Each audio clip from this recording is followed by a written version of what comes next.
Hello there. My name is Matthew Finley. And I'm Melissa Ryan. And this is my friend, Laura Martin. And this is my friend, Courtney Cunningham. And I'm Roger Gamblin, magician and all-around nice guy. And I'm Paula Harker, and we'll be your host for today's show of USA Kids Today.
Welcome to USA Kids Today, our very own show, produced for kids, by kids, and about kids.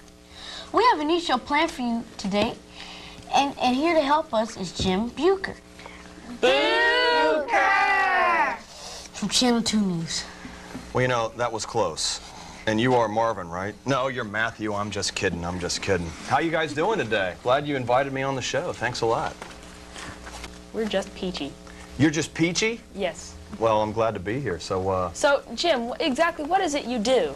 Well, I do just about everything at Channel 2. I'm a photographer, and a lot of the things you see on Channel 2 News, I am I'm in front of the camera, but there's no one behind the camera because I set the camera up on a tripod and stand in front of it a lot of times. And I do reports. I do Two on the Town, which is an entertainment segment, which tells you some new movies that are out or a new play to see or something like that.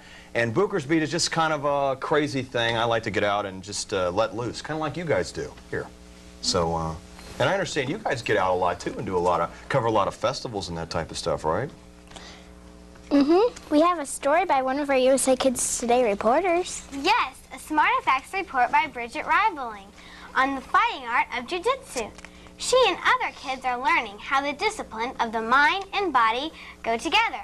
That report will be coming up a little later on our show. Mr. Bucher, are you doing anything special for Earth Day?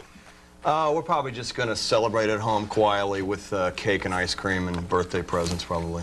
Yeah. You have birthday presents and cake for Earth Day? Oh, Earth Day. I'm sorry. I thought you said birthday. I'm sorry. I messed that up. Should we re-roll the tape and start that again? No, I'm kidding. I thought you said Earth Day. Sorry about that. You did know that April 22nd is Earth Day. Yeah, I did. You know, and every year we gather all the trash around our house and we put it in the car and drive around and throw it out the windows. So now I'm kidding, we don't do that. You know, we recycle. I live in the city of Dayton and we do a lot of recycling. So we're very conscious of the fact that we need to do more to get this stuff out of our landfills and keep reusing it because when you guys have kids, there might not be any room left to throw the trash. So it's good to get out there and recycle. Well, in honor of Earth Day, we decided to bring in some guests who would tell us how to make sure to help our planet, good old Mother Earth. We invited our friends from Aullwood Audubon Center and Farm and a special surprise guest. Mr. Bucher, do you know who our surprise guest is? I'm not sure, but I have a hunch who it is. You do? How do you know? Did a little bird tell you? Well, not a little bird. Actually, it was a big bird. Well, let's meet our first guest, Liz Kaiser from the Montgomery County Solid Waste District. Hey.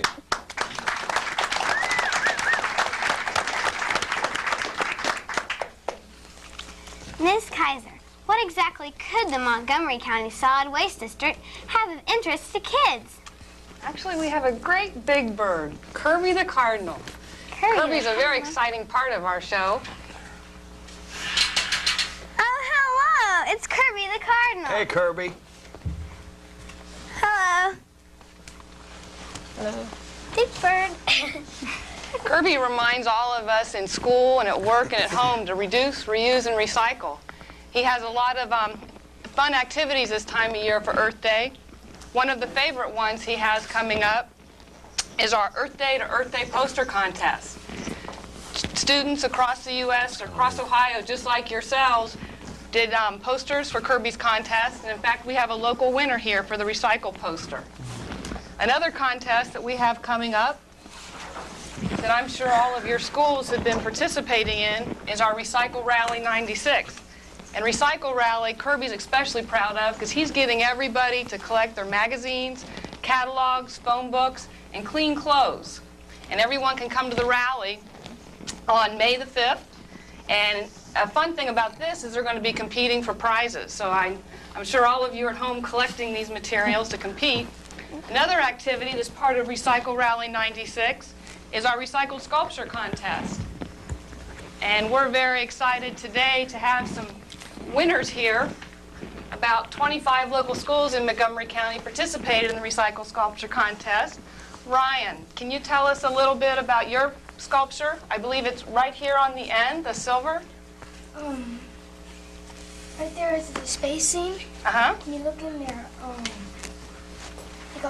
They got these domes, and they got little people walking around on the outside. They got buggies. They got some ships, and they got some planets hanging from the ceiling. That sounds very stars all exciting. over. What type of recyclable materials did you use in your sculpture? Well, I used plaster, and I used copper. I see some familiar items that maybe you found when you're getting ready for a meal at home. I see some tin cans. Oh, those are for telescopes, so you can look into see the space scene. Okay. Let's see about Allison. Now you have a sculpture, Allison. I believe yours is here on the end.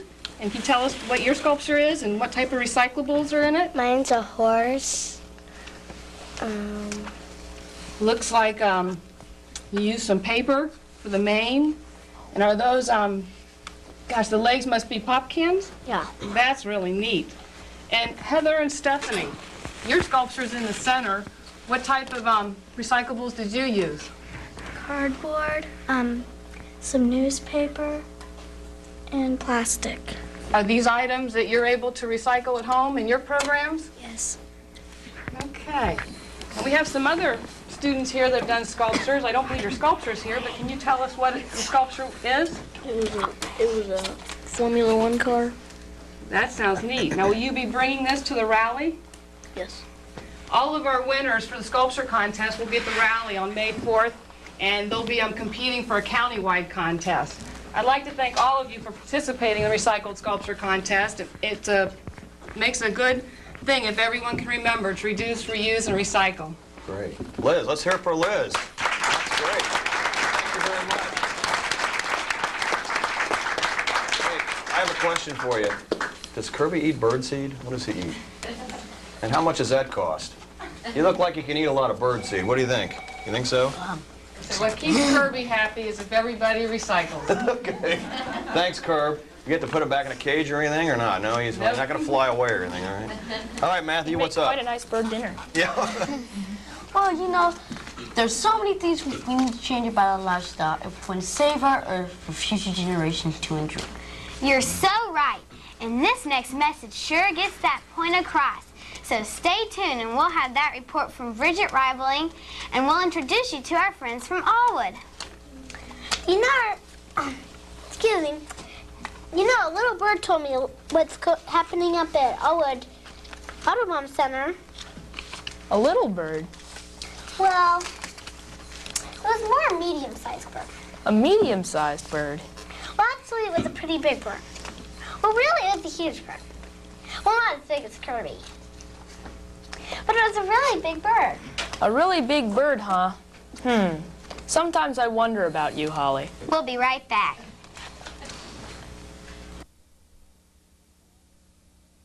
This is a molecule of water in the soil.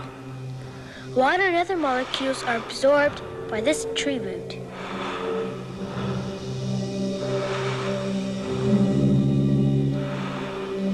Inside the tree, the water moves up the trunk, through a branch, and into a leaf. Here, in a leaf cell, the tree uses sunlight to transform water into new molecules called oxygen.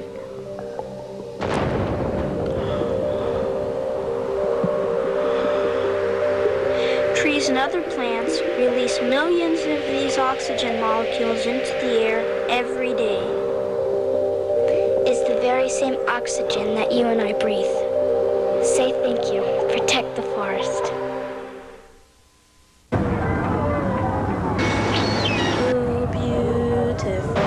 For spacious skies, for amber waves of rain, for purple mountains majesty, above the fruited plain.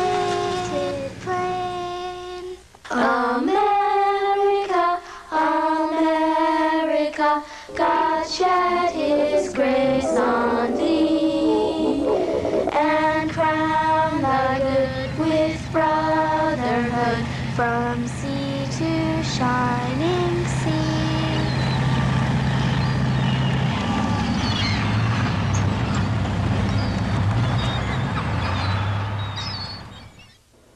You're watching DATV.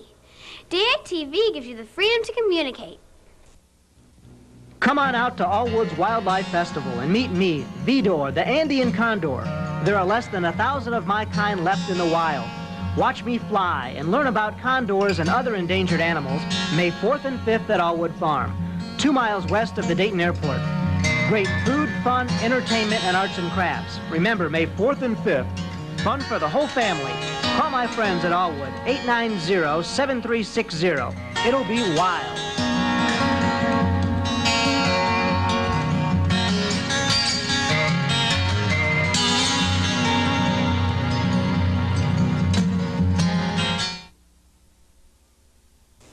You're watching USA Kids Today.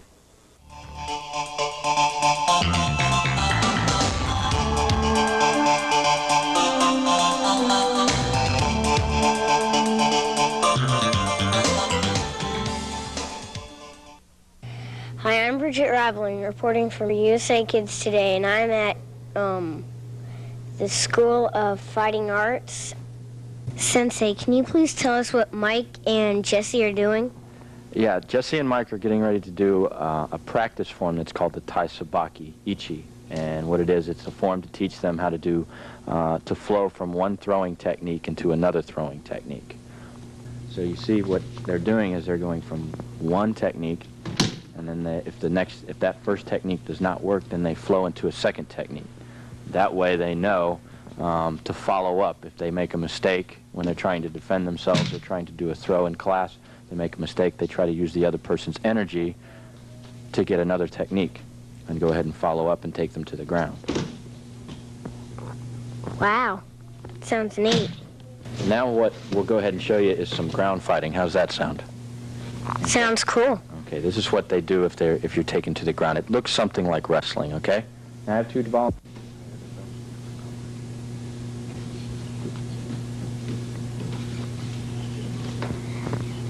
Sensei. Yes. Why are their belts different colors? Well, each belt denotes a different skill level. So you start at a white belt, and a white belt is basically a beginner. And then you move, once you learn a few techniques, you're tested over those techniques, and if you pass the test, you get a yellow belt, okay? And that means that you're not a beginner anymore, you do know some martial arts, okay? And as you progress up the system, you learn more and more techniques. So by the time you reach a black belt level, you know a lot of techniques. In fact, in our system, you'll know over 200 techniques, okay? Whereas when you test for yellow belt, you only learn maybe 20 techniques. So it kind of progresses. Wow, that's cool. How long does all this take? Well, it varies depending on each individual. Everybody has a different level of commitment to their training, but the average person, it takes about 4.5 years to get their black belt, okay? And then after you reach black belt level, that doesn't mean that you stop training. That just means that you've got a little bit more training to do. You've reached a peak, and then you work from that peak to a new peak, okay? But everybody kind of sees the black belt as the highest level when it is really not. There's different degrees of black belt. Sensei, can you please tell us what they're doing now? Okay, well, they're practicing ground fighting, and ground fighting is one of the ranges of confrontation that we work on. They try to get one another in a position where the other one can't hurt them. It's similar to wrestling, but at the same time, we don't worry about trying to pin the shoulders to the ground. We worry more about checking the hand so that they can't punch you or strike you to the face or chest or poke you in the eye or pull your nose or something like that. So they work into positions of advantage. When they get more advanced, they'll work into what are called submissions, where you force the person to submit. In class, we tap the mat when we submit. And if they ever get in a position out there where it hurts, they'll tap the mat and tell their partner to stop. But ground fighting works a lot of sensitivity, and it's also a very enduring exercise, so they work their cardiovascular. You'll notice they're breathing hard just a little bit out there. So they get a pretty good workout from it. Sensei, can you tell us what the word hajime means? Hajime is a Japanese word that means to start. Okay, so when they're doing their activities, I'll say hajime, and that means that they need to start doing whatever they're supposed to be doing, whether it's an exercise or a technique or they're sparring or ground fighting. Okay, now if I want them to stop, I say mate. Okay, mate is another Japanese word that means to stop or hold. Okay, so they'll stop what they're doing, and we'll either, if it's in a classroom atmosphere, we'll stop and go to the next technique, or if they're doing more of a sparring routine, they'll stop and they'll rotate partners, get somebody new to work with, okay, and then we'll start again. Okay, you want to see something different now? Sure, I think the folks at home would like that. Okay. Mate.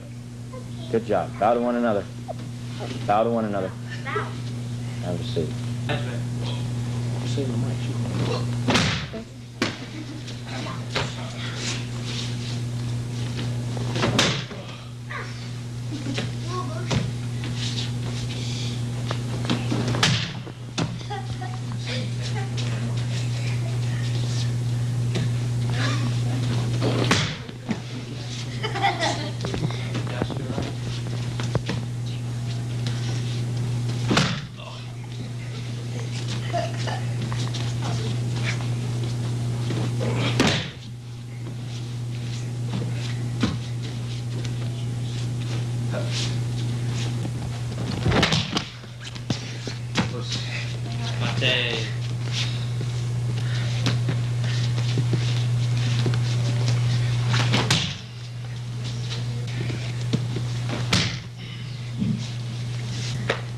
What are they doing over there, Sensei?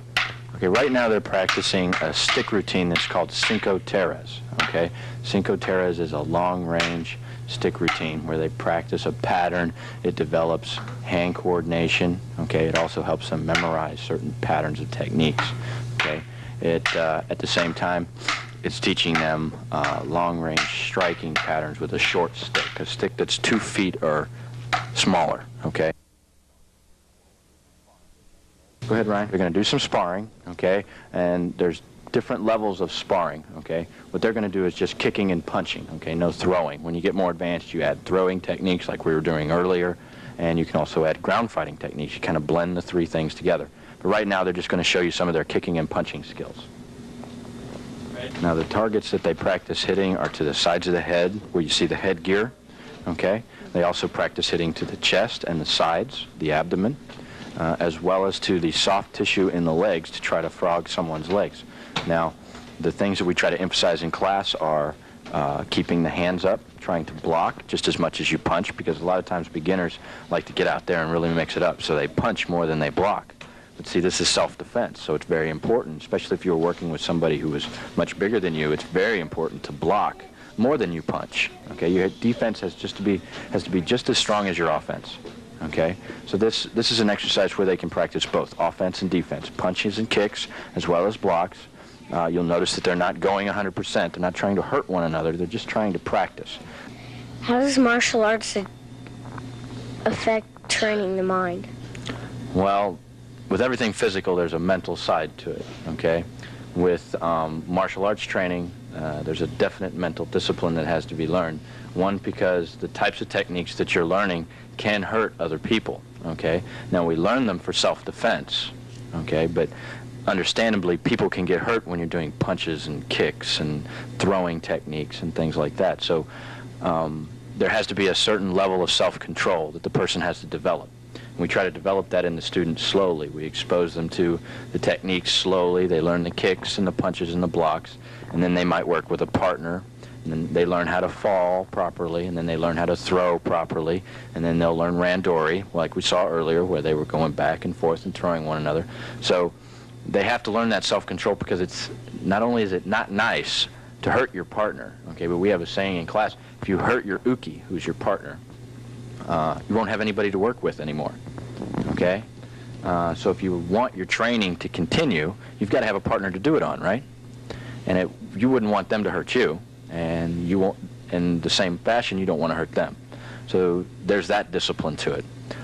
There's also just the discipline of having to memorize all of those techniques, okay? You have to do a lot of studying. You have to do things that aren't easy. These guys go through a normal routine of a warm-up and you know, stretching to try to train their body. And while that is primarily physical, there's also a mental side to that. They have to want to do it, because some of it's hard. I mean, if you ask an 8-year-old to do 25 push-ups, that's not an easy thing to do for an 8-year-old, right? Okay? But if he really wants to train hard, then he'll try to do it. Okay? And then he learns that if he applies himself, okay, to this, because maybe he wants that black belt, or maybe he wants to be a ninja, or whatever he has in his head. Okay, if he learns that, he learns how to apply himself, then he learns that it's not so hard to apply those skills in other areas, whether it's schoolwork, or he wants to play soccer, he wants to be a good football player. All of those things have a mental side to them as well as a physical side to them. Okay, so while there is the term jock, you know, there's a guy out there who likes to be very into sports, and people say, well, he's not very smart. That's not true. There's a lot of physical activities that require just as much mental training as they do physical training. Well, martial arts has always been something that people say, oh, there's a lot of mental training to it, but other sports have the same thing. Does that answer your question? Yeah, I think that does. Okay. Thank you, Sensei Brian, for sharing the fighting art of Jiu-Jitsu with us. You're welcome, Bridget. It was my pleasure. I hope we can do it sometime again soon. This is Bridget Ribeling reporting for USA Kids Today. Mate!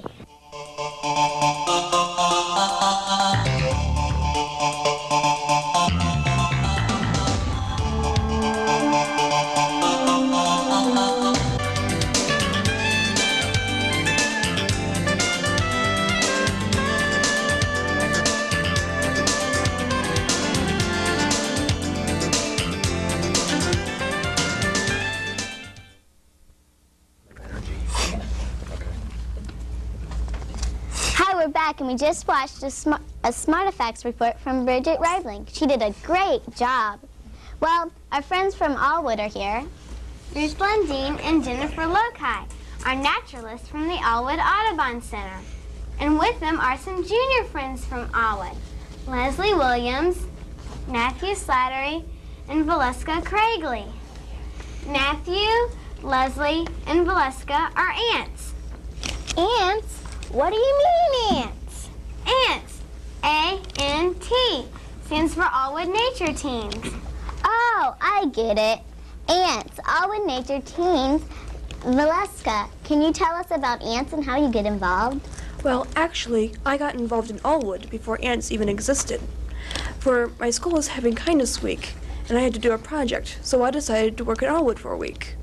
One of the first things I did was collect water samples from Mascot Marsh, a wetland at Aullwood. Then I worked at Wildlife Fest. There, I worked in children's activities where you could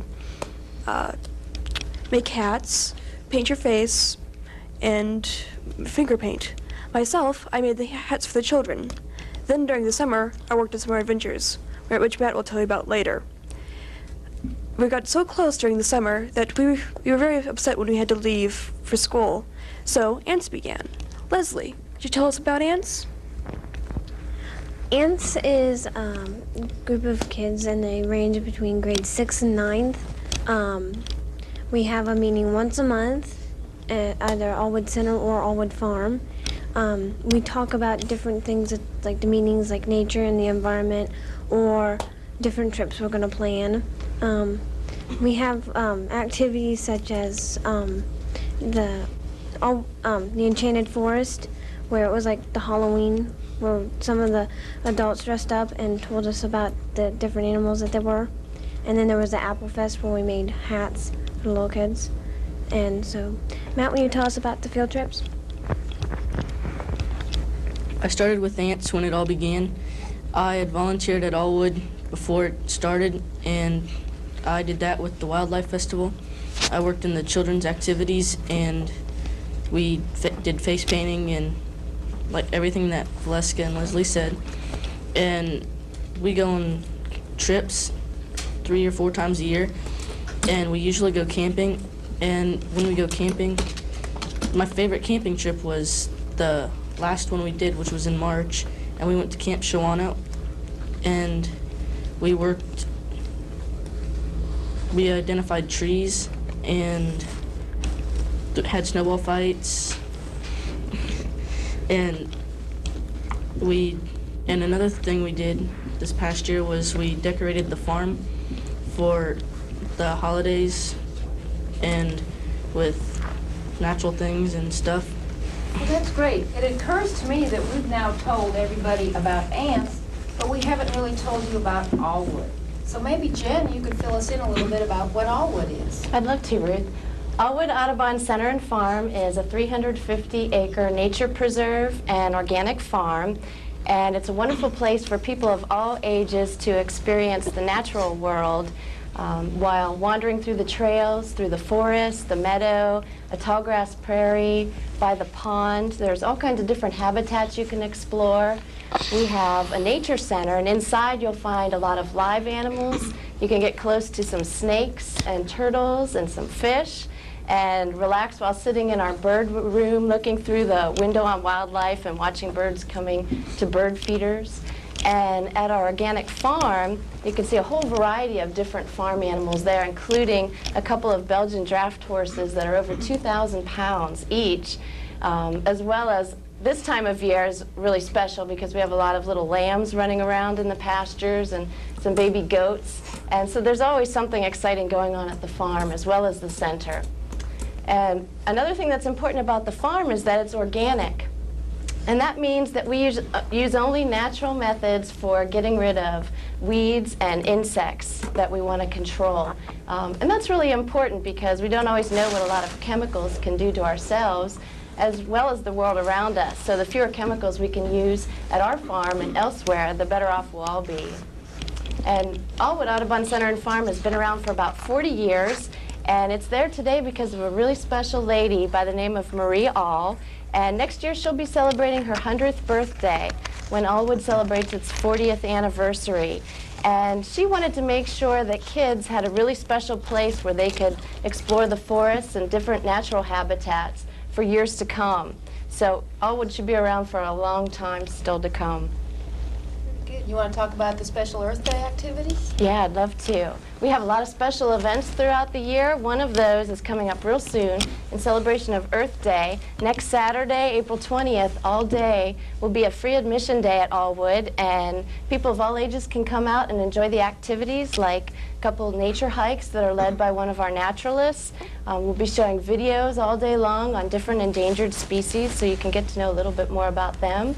We'll have all kinds of craft tables available where kids can put things together made from recyclable materials, such as the things that you saw earlier in the program. So there are all kinds of things going on next Saturday that you might enjoy with your family out at Aullwood. Thanks, Jen. And I wanted to tell you a little bit about the Earth Day concert that we're going to have also on the 20th in the evening. It'll be April 20th in the evening. It's all the performers, artists of the Dayton area are getting together. It's our second year to do this. It's called the Earth Rhythms Concert. And it's at 7:30 at Shiloh Church. We'll have the Dayton Ballet there. We'll have the opera, artist in residence there, but also we'll have in the second half Paul Lippert, and he is a well-known environmental singer and songwriter, and he's going to be there, and it's going to be a lot of fun because he has a lot of sing-along things. So if you've never been to the opera or to the ballet, or if you have been and you think you want to try this and see these performers, they will all be there, and you'll get a nice sampling of all the wonderful artists that we have in the Dayton area. We'll even have refreshments during the intermission. There's going to be a couple of art exhibits there. And at these art exhibits, some of them are by the students of Helke and Valerie and Los Elementary School, and some are by professional artists. Once again, at 7:30 on the 20th, it's at Shiloh Church, and that's at North Main in Philadelphia. If you have any questions, you can always call Aullwood at 890-7360, and we can answer any questions you have about the concert. Great. You know, when we do Two on the Town a lot, we come out to Aullwood and do some neat things. And I'm kind of biased, I think, because I grew up and came out to Aullwood as a kid. I've got a picture in kindergarten out there with my first girlfriend, who, well, she just blew it and broke it off with me. But at any rate, and there we are at the farm, and all the animals around, and I have some really neat memories of that. And what else is neat about it, it's so close to the city. It's kind of nice. You can go out, and you're not that far away from the city, is my point, to get to the into the country, and you can kind of see all the neat things and walk the trails, and it's so relaxing out there. And the other thing I think we should point out too is Earth Day. We should celebrate Earth Day and practice Earth Day year-round. We shouldn't just do it the one day. We should recycle, and we should be careful with, you know, in the summertime as far as mowing the lawn and that type of thing, and listen to what some of the pollution control people say, that, you know, don't do it during the day, and watch our activities and this type of thing. So we should be practicing that all the time. So I just got on my soapbox there. Ms. Lundeen, what did you bring to the show for us today? Well, you're right. Like Jen said, we have lots of animals at Aullwood, and they help us out with our different programs with the school groups that come through. But first, I wanted to tell you a little bit about another event that we have coming up, and that's our Wildlife Festival. Wildlife Festival is May 4th and 5th, the first weekend in May, and it's all day, those 2 days, Saturday and Sunday, at our farm. This is a wonderful opportunity to learn all about wildlife, both in Ohio and from around the world. On Saturday, the great cats from Cincinnati Zoo will be visiting. There'll be a cheetah and a tiger and other animals of the cat family. And on Sunday, we'll have the amazing wild animals, and there's things like a cougar and a honeybee bear, and different things that you would like to see. And there'll be acts every hour on the hour, and lots of exhibits, lots of booths with arts and crafts, and also lots of wonderful food, always good food. So we like to eat, right? So we'd love to see you all there. And that's at our Aullwood farm, and it's just 2 miles west of Dayton Airport. And once again, if you want more information about that, you can call us at 890-7360. But our big special event this year with the Wildlife Festival is our special guest, and I'm not going to tell you about him. I'm going to show him to you because he came by and visited in January, and we have a video of him. So we'd like to introduce you to Vidor, an Andean condor.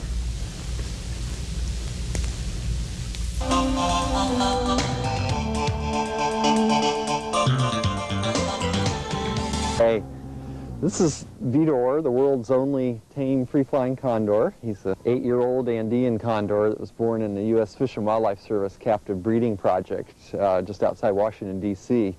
And his grandparents were the kind of the prototypes for learning how to breed condors in captivity. This Andean condor is endangered, but there were always more of them than our so-called California condor, so they thought they would experiment with the Andean condors. The irony of it now, though, is we went from a low of 27 California condors 8 years ago, and now there are over 100 through captive breeding. But the Andean condors' numbers are dropping. It's hard to get a good estimate of their numbers. You want to hop up, Dee? Come on, hop up. Good. And there's probably only about 1,000 Andean condors, and still on the decline in most parts of the range. They're the national bird of 6 different countries in South America, and just from what little you can see here now of him, You see, they're not really the ugly, stupid, dirty birds that often cartoon and other media portrayal of them shows. He's doing a courtship display to me right now. He doesn't have a voice box like most birds do, so he's making that noise just mechanically with his breathing. And you also notice he's turned more yellow while he's courting me, too. His face will go back to more pink and purple. It's not as heavy as he looks, but he is 2.5 times as heavy as an eagle. He weighs about 28 pounds. So it makes him about 10 times as heavy as your average red-tailed hawk. And I don't even have to wear gloves with him. I'm doing that partly because it's cold this morning. And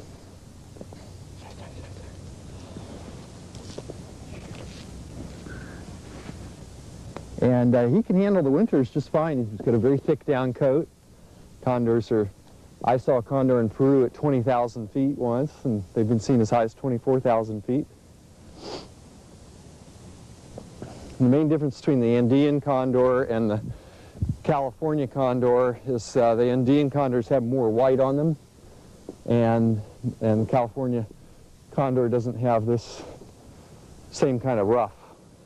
Little difference. Peter, no, no.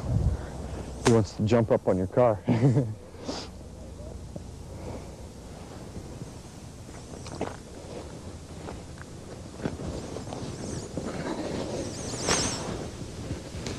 And no one's ever trained a condor before for free flying. And so one of our secrets to success with him is getting him comfortable enough with us that he lets us carry him like this.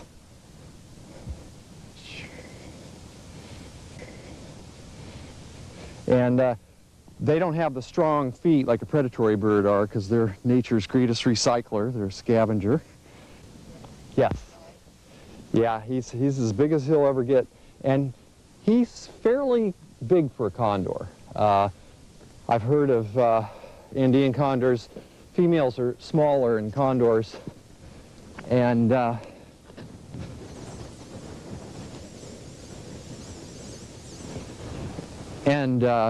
heard of them ranging from about 20 pounds up to 32 pounds.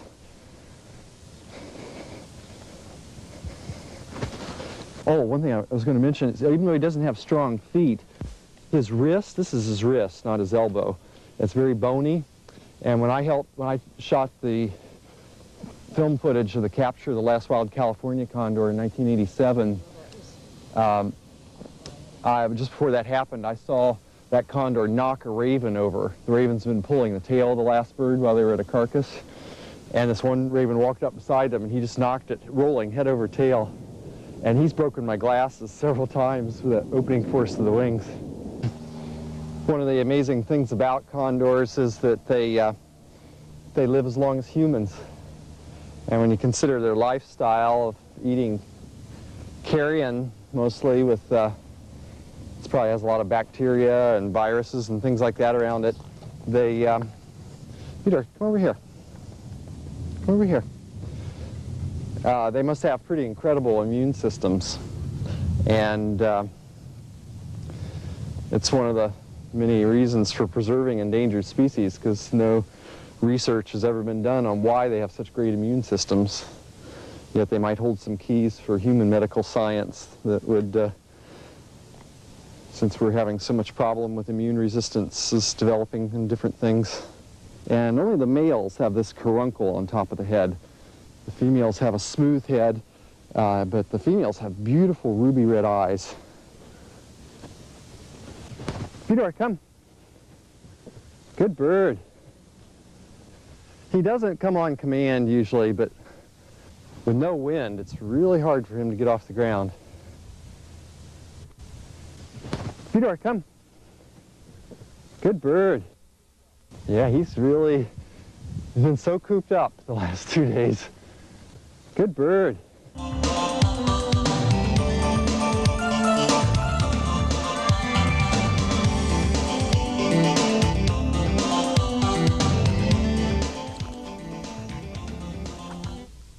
Wow, that was neat. Did you guys like that? Wasn't that cool? Yeah. Huh? Now we get to see that in person. You can see that in person coming up here, right? Right.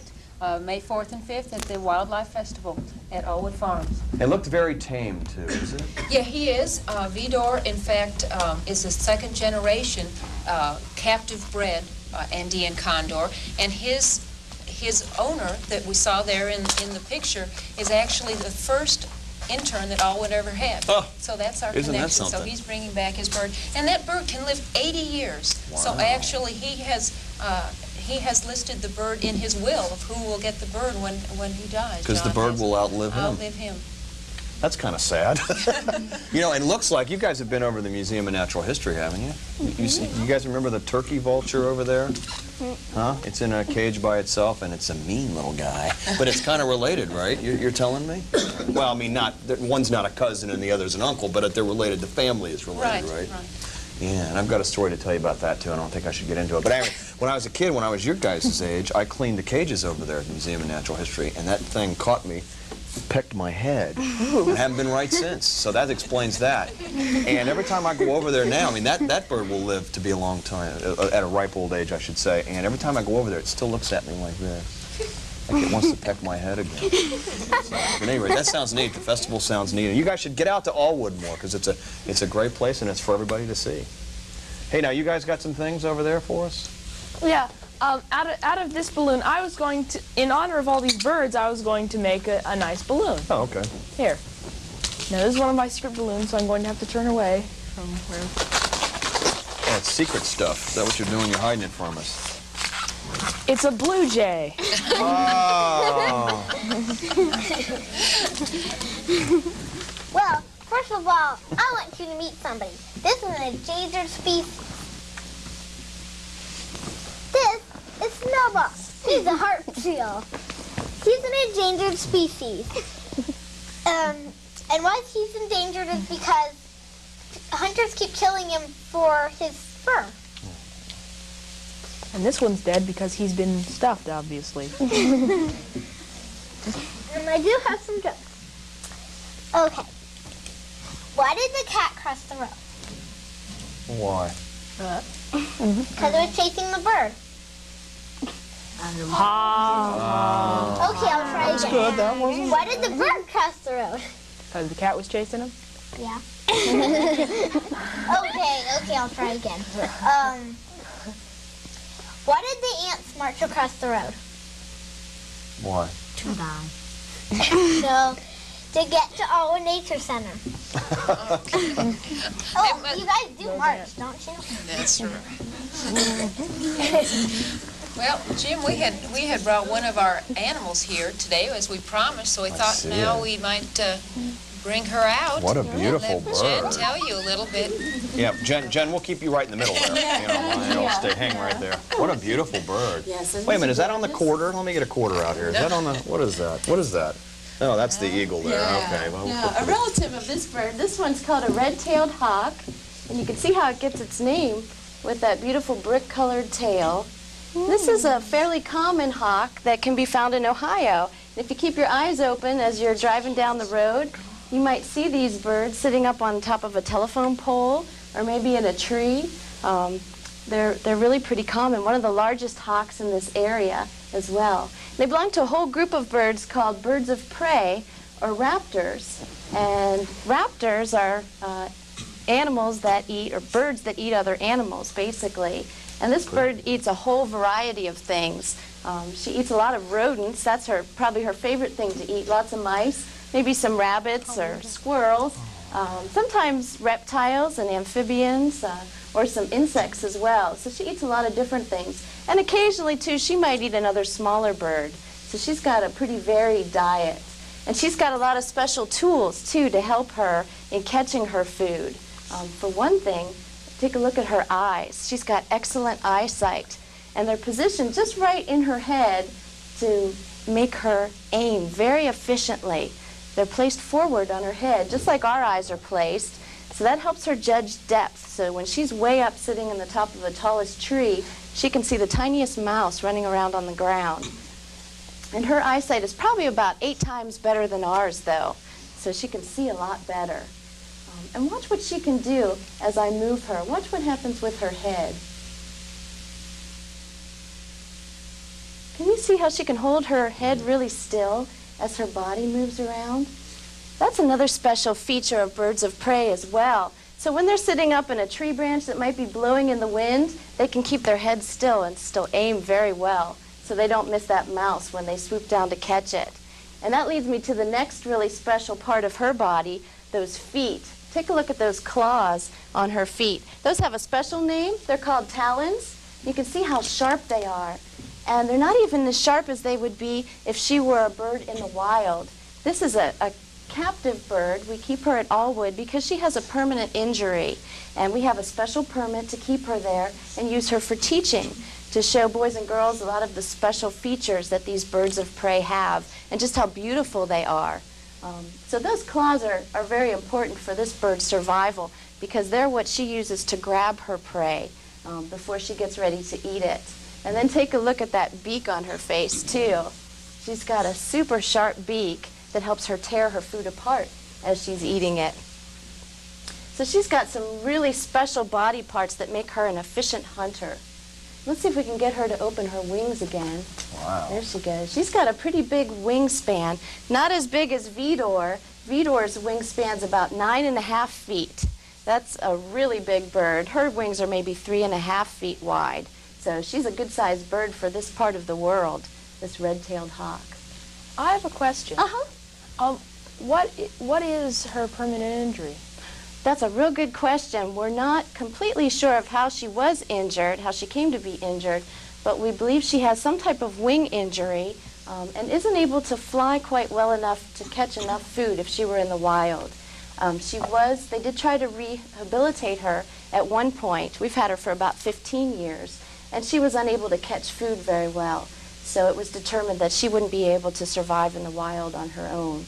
And that's the only reason we have her at Aullwood.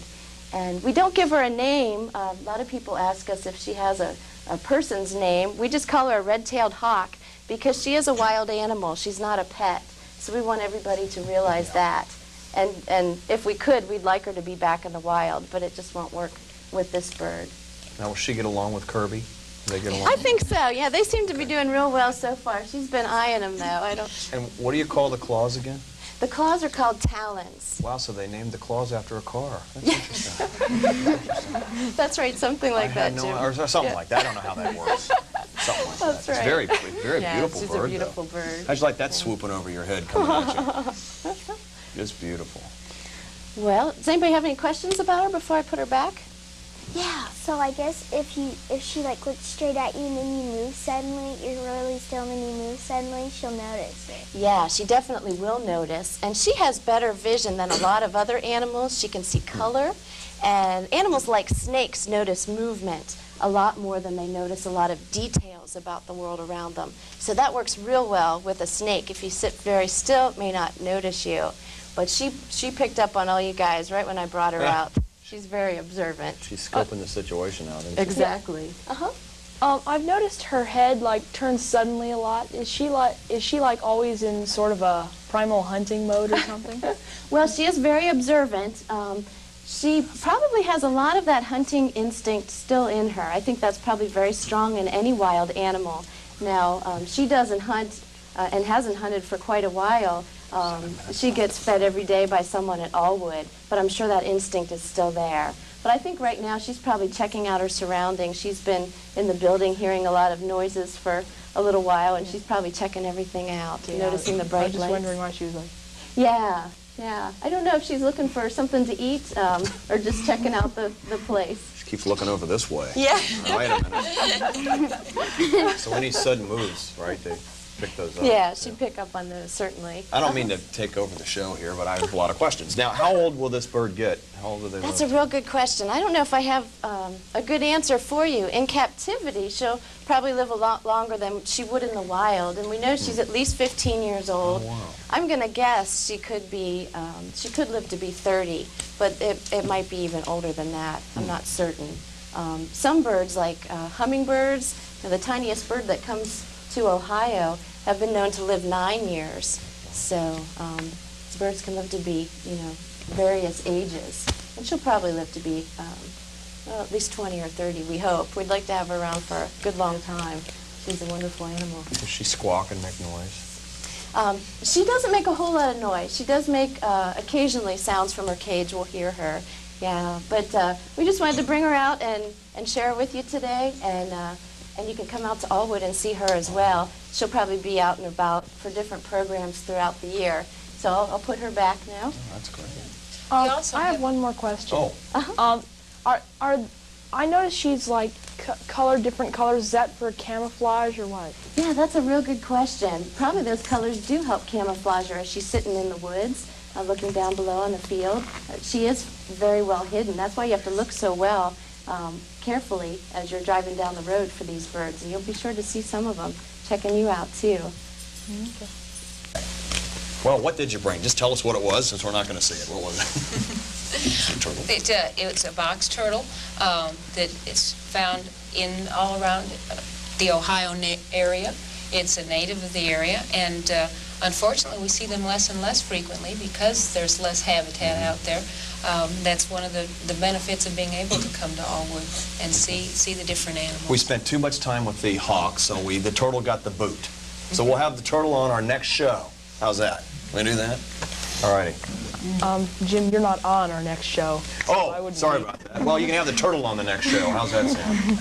Maybe. Well, we're about out of time. Well, how do I know that? A little bird's telling me.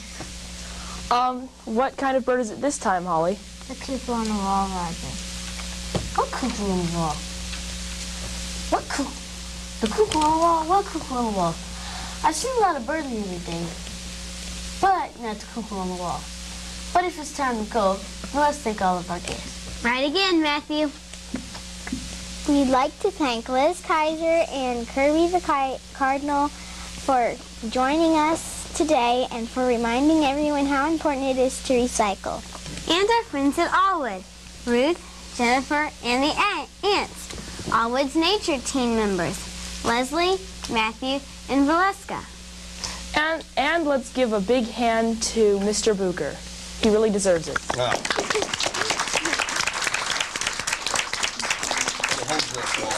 And the turtle. The turtle that didn't get to come on. Jim, I can call you Jim, can't I? Actually, my friends call me Jim. You can call me Mr. Bucher. No, I'm kidding you. I'm kidding you. I'm just being silly. So, do you work with as many women as I do? Yeah, you know, you do have a lot of women in here. Actually, I do. There's a lot of women I work with at Channel 2. Say, that balloon twisting, though, I mean, do you meet a lot of people that way, especially a lot of women? It seems to be working rather well. Mm-hmm. And that reminds me, on our next show, we're going to be having Vanessa Tyler. She's such a babe, and she's from Channel 7. I'm sorry, what channel was that? Channel 7. I'm not quite sure what you're talking about there. Channel 7. Oh, okay. Roger, does that mean you and I will be the only guys? I guess so. Hey, we can have Snowball on our show. Well. Jim, do you know our USA Kids Today motto? Hey, who doesn't? Let's all say it. Kids can make a difference. Kids are really smart. Kids have really neat ideas, and kids can do a lot. Like Twist Balloon. You've been watching USA Kids Today. Bye. Bye, everybody. Sayonara.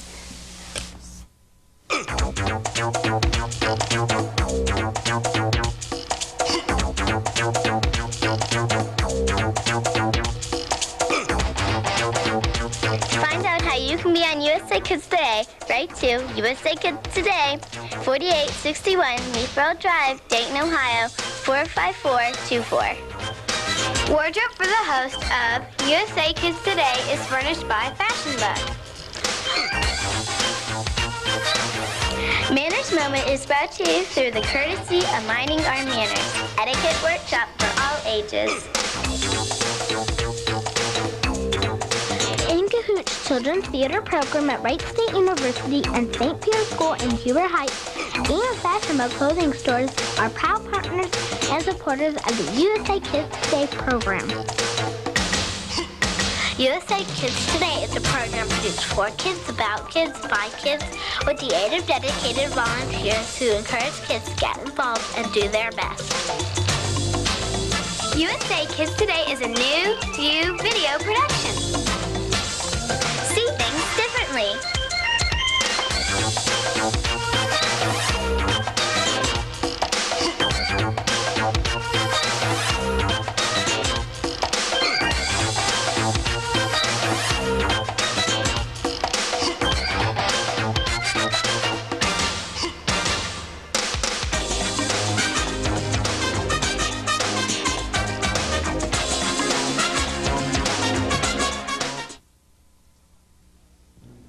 on out to Aullwood's Wildlife Festival and meet me, Vidor, the Andean condor. There are less than 1,000 of my kind left in the wild. Watch me fly and learn about condors and other endangered animals May 4th and 5th at Aullwood Farm, 2 miles west of the Dayton Airport. Great food, fun, entertainment, and arts and crafts. Remember, May 4th and 5th. Fun for the whole family.